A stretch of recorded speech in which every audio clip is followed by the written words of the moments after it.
ఈరోజు AP land titling act మీద ప్రజలకు అవగాహన కల్పించడం కోసం ఈ కార్యక్రమాన్ని నిర్వహించడం జరుగుతుంది. అయితే ఏపీ ల్యాండ్ టైటిలింగ్ యాక్ట్ అంటే ఏంటి, అసలు దీన్ని ఎవరు తీసుకొచ్చారు, ఎందుకు తీసుకొచ్చారు? ఏపీ ల్యాండ్ టైటిలింగ్ యాక్ట్ 2022న రాష్ట్ర ప్రభుత్వం అమల్లోకి తీసుకురావడం జరిగింది. అసలు దీన్ని ఎందుకు తీసుకొచ్చారు? కేంద్ర ప్రభుత్వం నీతి ఆయోగ్ అంటే దీన్ని ప్రణాళిక సంఘం అని అంటారండి, అదే నీతి ఆయోగ్ కింద మారడం జరిగింది.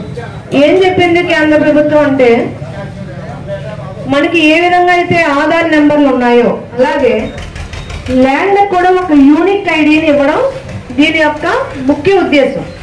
ప్రతి రాష్ట్రంలోనూ కూడా యూనిక్ ఐడిని ఇచ్చేసి వదిలేయడం జరుగుతుంది.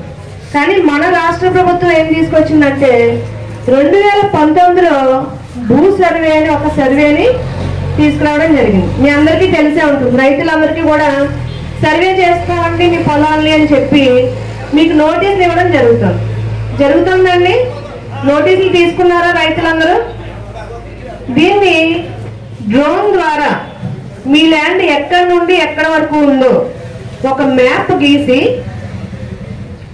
మీకు దీన్ని పాస్ పుస్తకం రూపంలో మీ మ్యాప్ అందులో చూపిస్తూ అది ఎన్ని డిగ్రీ లాటిట్యూడ్ ఉంది, ఎన్ని డిగ్రీ లాంగిట్యూడ్ ఉంది అనేది చూపిస్తూ మీకు ఒక మ్యాప్ ఇచ్చారు మీ పాస్బుక్ లో. దాని పేరు ఏంటండి? జగన్ భూ హక్కు. జగన్ గారు భూ హక్కు కల్పిస్తున్నారు మనకి. జగన్ గారు నండి పొలం మనకి భూ హక్కులు కల్పించడానికి. మీకు ఎక్కడి నుండి వచ్చాయి పొలాలు? మీ తాతల నుండి కానీ, మీ తండ్రుల నుండి కానీ, లేదా మీ ముత్తాతల నుండి కానీ వారసత్వంగా వచ్చే మీ ప్రాపర్టీస్. అలాగే మీ ఇల్లుకి ఒక సర్టిఫికెట్ ఇచ్చారండి, దాని మీద కూడా జగన్ గారు బొమ్మ వేసి ఇది కూడా జగన్ గారు కల్పించే మనకి హక్కు. అంటే మీరు కష్టపడి సంపాదించి కొనుక్కున్న మీ ఆస్తుల మీద జగన్ గారు భూ హక్కు అని చెప్పి మనకి ఒక పాస్ పుస్తకాన్ని ఇవ్వడం జరుగుతుంది. ఇది ఎంతవరకు కరెక్ట్? చాలా చోట్ల మాకు ఈ పుస్తకాలు వద్దు అని రిజెక్ట్ చేసిన వ్యక్తులు చాలా మంది ఉన్నారు. మన ఏలేశ్వరం, కిల్లంపూడి, ప్రతిపాడు, శంకవరం మండలాల్లో చాలా మంది రైతులు మా పుస్తకాలకి జగన్ గారి భూ హక్కు ఏంటి, మాకు ఈ పుస్తకాలు వద్దు, మా పాత పుస్తకాలు ఎలా ఉన్నాయో అలాగే మాకు పుస్తకాలు ఇవ్వండి అని చెప్పి చాలా మంది రిజెక్ట్ చేశారు. అయితే రీసర్వే జరిగినప్పుడు రీసర్వేలో మీకు 2 ఎకరాల పొలం ఉందనుకోండి, మీకు అందులో 180 సెంట్లే చూపించవచ్చు. ఎకరం పొలం ఉందనుకోండి 90 సెంట్లే చూపించవచ్చు. మరి 10 సెంట్లు 20 సెంట్ల కోసం మీరు ఏం చేస్తారు? ముందుగా మీరు లోకల్లో ఉన్న రెవెన్యూ డిపార్ట్మెంట్ని సంప్రదిస్తారు. సార్ మాకు ఇలా కాగితాలు ఉన్నాయి, రిజిస్ట్రేషన్ చేయించుకున్నాము, 2 ఎకరాల పొలం, కానీ మాకు ఎకరం 80 సెంట్లే చూపిస్తుందని. రెవెన్యూ డిపార్ట్మెంట్ వాళ్ళు ఏం చేస్తారు? మాకు తెలియదండి, పైనుంచి వచ్చిన యాక్ట్ ఏ విధంగా ఉందో అయితే మేము ఆ విధంగా అమలు చేస్తున్నాము, మీరు కోర్టులో తేల్చుకోండి ఇది. సరే, మీరేం చేస్తారు అప్పుడు? సరే ఇలా మాకు 20 సెంట్లు తక్కువ వచ్చింది, యాజ్ పర్ పాస్బుక్ మాకు 2 ఎకరాలు ఉంది, యాజ్ పర్ రిజిస్ట్రేషన్ మాకు 2 ఎకరాలు ఉంది, మాకు 20 సెంట్లు తక్కువ వచ్చింది. ఇప్పుడు జనరల్గా ఇది మనం ఎక్కడికి వెళ్ళి తీర్చుకుంటాం? ఫస్ట్ పెద్ద మనుషుల్లో పెట్టుకుంటాం, పరిష్కారం అవ్వకపోతే కోర్టులకు వెళ్తాం. ఇప్పుడు జగన్ గారు తీసుకొచ్చిన చట్టం ఏంటంటే అండి, ఈ చట్టం సెక్షన్ 38 అని ఒక సెక్షన్ ఉంది. ఈ 38 సెక్షన్ ద్వారా సివిల్ జ్యూరిస్డిక్షన్ ని కంప్లీట్ గా తొలగించడం జరిగింది.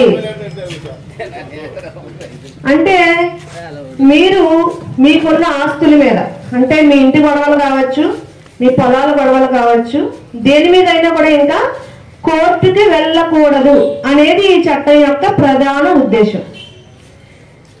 ఇది ఎంతవరకు కరెక్ట్ అండి? మీరు రైతులుగా ఆలోచించండి. అయితే మరి దీన్ని ఎవరు పరిష్కరిస్తారు? సివిల్ జ్యూరిస్డిక్షన్ కి వెళ్ళక్కర్లేదు. ఎవరు పరిష్కరిస్తారు దీన్ని అంటే LTAO ల్యాండ్ టైటిలింగ్ ఎపీలేట్ ఆఫీసర్ అని జిల్లాకి ఒక వ్యక్తి నియమిస్తారట. అలాగే TRO టైటిల్ రిజిస్ట్రేషన్ ఆఫీసర్ అని ఒక వ్యక్తి నియమిస్తారట.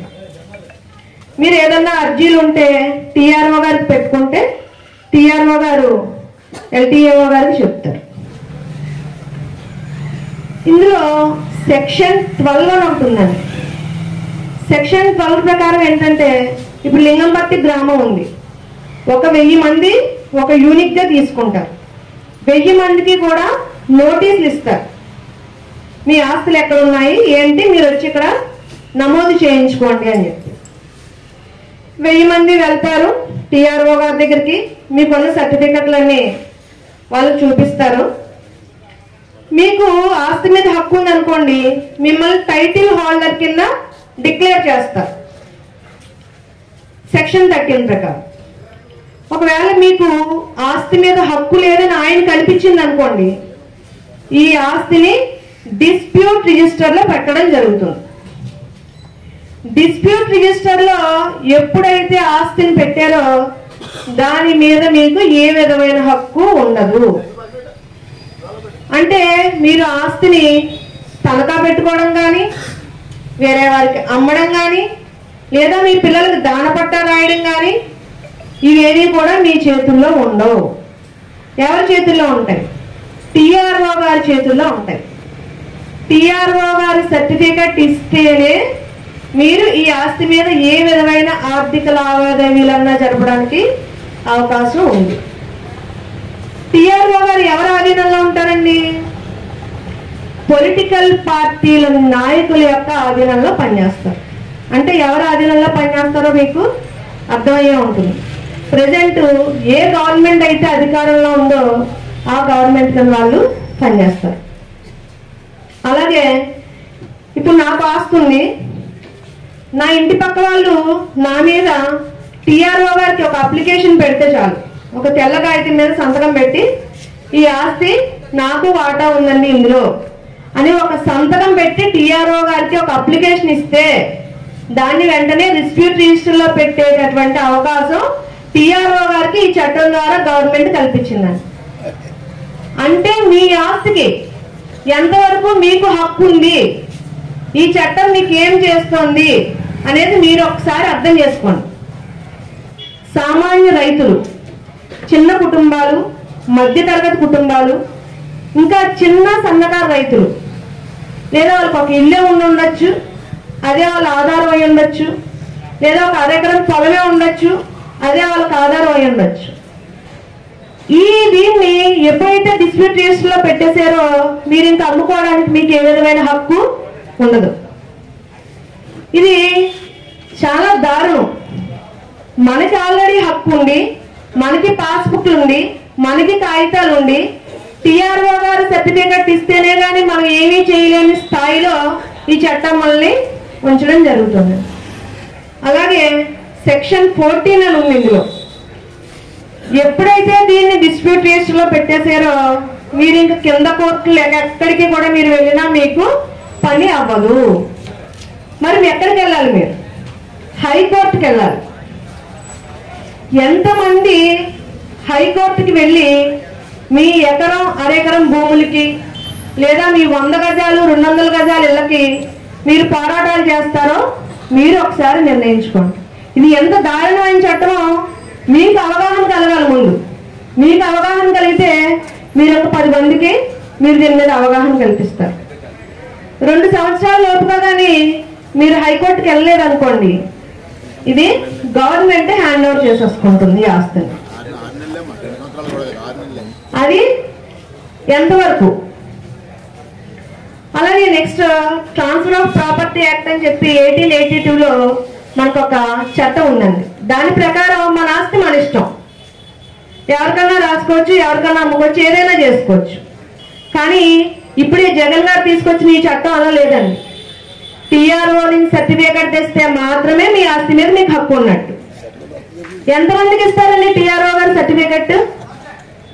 ఎంతవరకు న్యాయం చేస్తారు? ఇది సామాన్యులకి న్యాయం చేసే చట్టంలాగా మీకు ఏమన్నా అనిపిస్తుందండి? ఖచ్చితంగా ఇది పేద ప్రజల్ని ముంచేసే చట్టం ఇది. ఈ ఉన్న ఎకరం అరెకరం భూములు కూడా ప్రభుత్వాలు లాక్కోవడానికి చేసిన చీకటి చట్టం అండి. దీనిలో ఇంచుమించుగా ఒక 10 చాప్టర్స్ 69 సెక్షన్లు ఉన్నాయండి. ఎవరికి దీని మీద అవగాహన లేదు. ఏ విధమైన న్యాయ పరిజ్ఞానం లేని వ్యక్తులచే ఈ చీకటి చట్టాన్ని రూపొందించి ప్రజల మీదకి వదలడం జరిగింది.